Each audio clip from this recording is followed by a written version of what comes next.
Bonjour, je suis Valentin de Sojadis, j'espère que vous allez bien. Aujourd'hui, on vous propose un format inédit, un reportage avec des réponses à vos questions sur la transformation auto-école Sojadis.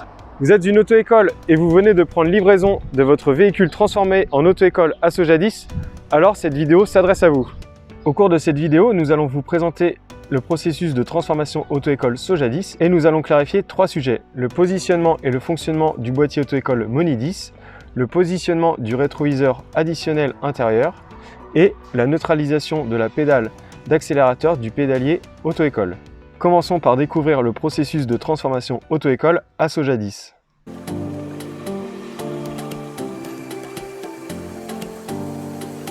Dès réception, nous enregistrons votre véhicule dans notre base de données et nous effectuons un contrôle d'entrée.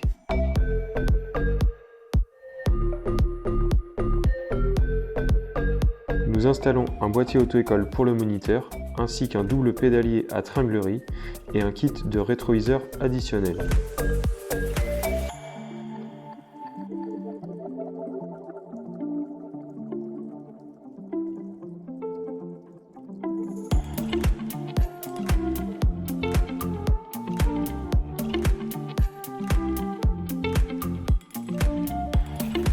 Toujours plus soucieux de la qualité de nos services, nous nous assurons rigoureusement du bon fonctionnement de nos équipements en effectuant un contrôle strict pour chaque transformation auto-école.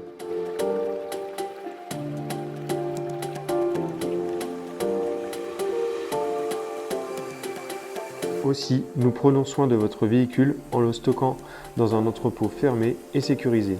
Nous allons maintenant répondre à 3 questions sur le kit auto-école Sojadis. Pourquoi le boîtier est positionné à gauche, au milieu ou à droite sur le tableau de bord? Il faut savoir que le boîtier auto-école est installé dans le véhicule sans détérioration.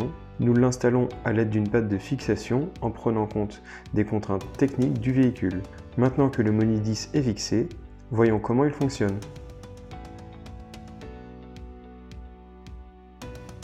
Par défaut, le voyant rouge du boîtier est fixe, c'est-à-dire que le Monidis est alimenté et qu'il fonctionne.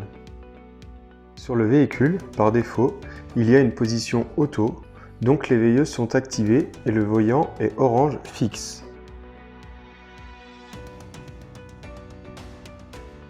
Si je souhaite activer les codes sur le Monidis, alors j'appuie sur la touche code et on observe que le voyant est vert clignotant. C'est le moniteur qui a la priorité sur l'élève. Si je souhaite désactiver les codes sur le boîtier auto-école, alors j'effectue un appui long sur la touche code. Pour activer les phares, il faut que les codes soient activés au poste de conduite ou au Monidis. Ensuite, je vais activer les phares à partir du Monidis en effectuant un appui long sur la touche phare.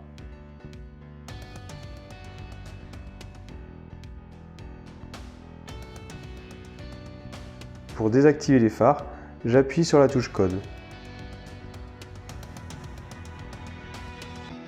Si je souhaite couper ces fonctions sur le boîtier auto-école, alors j'effectue un appui long sur la touche code. Passons maintenant aux clignotants. Si l'élève active les clignotants au poste de conduite, alors le voyant du clignotant activé sera vert.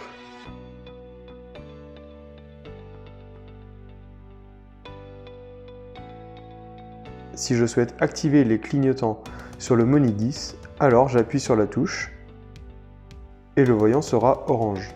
C'est le moniteur qui a la priorité sur l'élève. Passons maintenant au pédalier auto-école à tringlerie qui est utilisé par le moniteur auto-école. Lors de l'examen du permis de conduire, il est demandé que la commande d'accélérateur soit neutralisée. Et la question que vous nous posez, c'est comment peut-on neutraliser la pédale d'accélérateur? Je vais vous montrer comment neutraliser en moins d'1 minute la pédale d'accélérateur. Il vous suffit de dévisser la vis papillon se trouvant au niveau de la pédale et de retirer la pédale. Pour remonter la pédale d'accélérateur sur le pédalier, il vous suffit d'insérer la pédale dans l'axe, positionnez-la de façon à pouvoir l'utiliser correctement et revisser la vis papillon.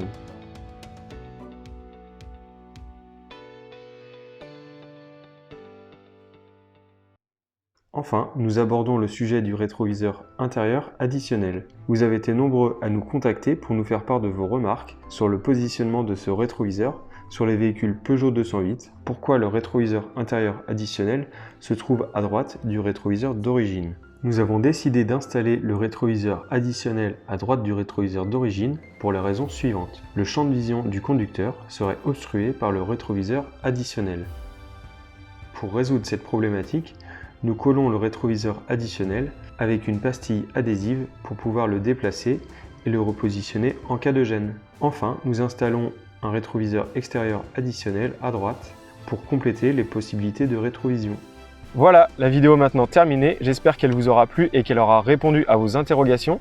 Si c'est le cas, laissez un commentaire sous la vidéo ou mettez un pouce bleu. N'hésitez pas à vous abonner à notre chaîne YouTube pour être averti des prochaines vidéos. Vous pouvez aussi nous retrouver sur les réseaux sociaux Facebook, Instagram, LinkedIn. Je vous dis à bientôt, bonne route!